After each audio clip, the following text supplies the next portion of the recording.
হয়েছিল। খালি জায়গাটা নিয়ে গেছে এবং শিক্ষার বিরুদ্ধে খাদ্য কর্মসূচি চালু হয়েছিল। পরবর্তীতে বাংলাদেশের একটি মডেল হিসেবে বহু দেশ এখনো অনেক দেশে চালু হয়েছে। আমরা জানি এবং বিশ্বাস করি আমাদের জাতীয়তাবাদী দল যদি আবার ক্ষমতায় আসে, দেশ নায়ক যারা তারেক রহমানের নেতৃত্বে নারী জাগরণের আরো প্রসার ও প্রচার হবে ইনশাআল্লাহ।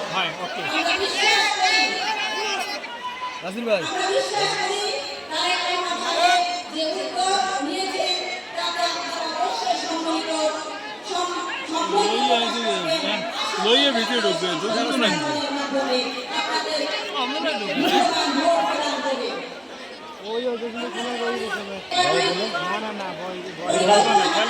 সামনে সবই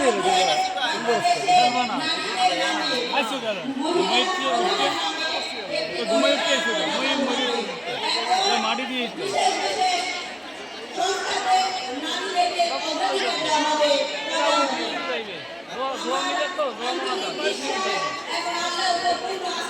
মালে তৈরি চলে হচ্ছে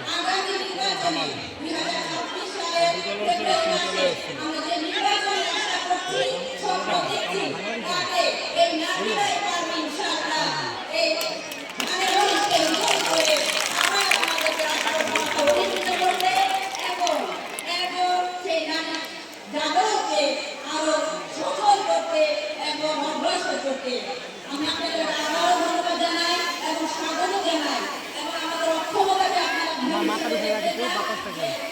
হয়েছে আপনারা আমরা আসলে